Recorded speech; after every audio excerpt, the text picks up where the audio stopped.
जय श्री राम, जय श्री कृष्णा, जय श्री राधे। 24 अगस्त शनिवार के दिन आ रहा है चंदन षष्ठी व्रत। क्या इस वर्ष चंदन षष्ठी व्रत का उद्यापन होगा या नहीं होगा, इसी बात का संशय सभी में बना हुआ है। तो इसी विषय में हम बात करेंगे।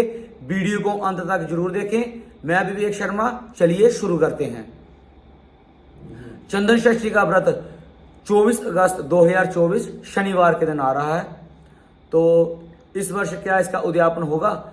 इस वर्ष जो ये चंदन षष्ठी है, जो षष्ठी तिथि है, चंदन षष्ठी के दिन षष्ठी तिथि का क्षय हो रहा है। क्षय क्या होता है कि जो तिथि एक भी सूर्योदय ना देखे, जो षष्ठी तिथि है, ये 24 अगस्त को प्रातः 7:52 पर प्रारंभ हो रही है और जो सूर्योदय है वह प्रातः 6:24 पर 6:04 पे हो गया है। तो ये सूर्योदय के बाद प्रारंभ हुई। और दूसरे दिन जो 25 अगस्त का जो सूर्योदय होना है वो प्रातः 6:05 पर होगा। परंतु ये षष्ठी तिथि सूर्योदय से पहले ही, सूर्योदय 6:05 पे होगा, ये 5:31 पे खत्म हो चुकी है। इसलिए इसने ना ही 25 अगस्त का सूर्योदय देखा, ना ही 24 अगस्त का सूर्योदय देखा, इसलिए ये तिथि का क्षय हो गया है। तो चलिए अभी बात करते हैं कि ये जो चंदन षष्ठी व्रत है इसका उद्यापन है। तो हमारे शास्त्रों में कहा गया है कि अब्दाय नर्तु तिथि मास भ पक्ष दग्ध तिथ्यंधकान बधिरांग मुखास्त दोषाः, यानी कि किसी भी सूर्योदय को स्पर्श ना करने वाली तिथि क्षीण कहलाती है। यह सभी शुभ कार्यों में निषिद्ध है। जो तिथि एक भी सूर्योदय ना देखे, यानी कि जो तिथि क्षय हो, उसमें कोई भी शुभ कार्य नहीं किया जाता। वो शुभ कार्यों के लिए निषेध रहती है, उसमें शुभ कार्य वर्जित रहते हैं। तो एक तो ये हो गया। और जगह पे लिखा हुआ है, मैं आपको बताता हूं। लिखा हुआ कि षष्ठ्यादि तिथयो मंदाद विलोमम प्रतिपद्युते सप्तमे अर्के अध्माः षष्ठ्याद्यामाश्च रदधावने मंदात विलोमम षष्ठ्यादि तिथयः तथा बुधे प्रतिपद अर्के सप्तमी च रदधावने षष्ठ्याद्यामाः तिथियः अधमाः भवन्ति।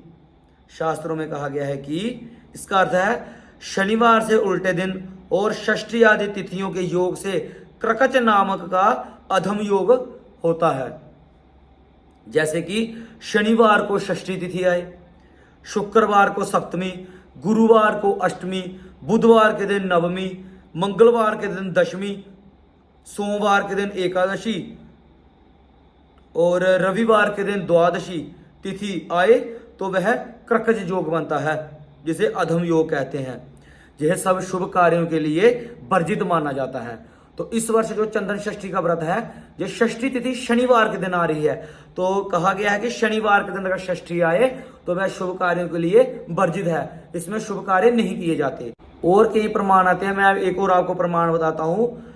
शैव शुद्धा तिथि गेया यस्यामेकोदयो रवेः यस्याम सूर्योदयो नैव सा क्षयाख्या प्रकीर्तिता सूर्योदय वयम यस्याम साधिका तिथि रुच्यते शुभे सिद्धा तिथिर ग्राह्या विवर्जये च क्षयाधिके। अर्थात जिसमें एक सूर्योदय हो वह शुद्ध होती है, जिसमें सूर्योदय ना हो वह क्षय होती है, जिसमें 2 सूर्योदय हो उसे अधिक तिथि कहते हैं। क्षय और अधिक तिथि में शुभ कार्य करना वर्जित है, ऐसा कहा गया है। शुभ तिथि में शुभ माना जाता है, जो शुद्ध तिथि होती है उसमें शुभ माना जाता है। परंतु जो क्षय और जो तिथि बढ़ गई होती है, जिसे वृद्धा तिथि कहते हैं, अधिक तिथि भी कहते हैं, उसमें जो शुभ कार्य वर्जित माने जाते हैं। और जो उद्यापन होता है ये भी शुभ कार्य माना जाता है। ये कुछ प्रमाण थे जो मैंने आपको बता दिए। तो इनसे यही निष्कर्ष निकलता है कि जो इस वर्ष चंदन षष्ठी का व्रत है वह उसका उद्यापन नहीं होगा। आगे आपकी इच्छा है, जिसने करना है वह कर सकते हैं। जो शास्त्रों की नहीं मानेगा वह कर लेगा। परंतु शास्त्रों कुछ जो हमारे शास्त्रों में लिखा गया था उसके हिसाब से मैंने आपको बता दिया है। आगे आपकी मर्जी है। निष्कर्ष इसका यही निकलता है कि इस वर्ष जो चंदन षष्ठी व्रत का उद्यापन है वह नहीं होगा। व्रत रखा जाएगा परंतु इसका उद्यापन नहीं होगा। धन्यवाद। जय माता दी।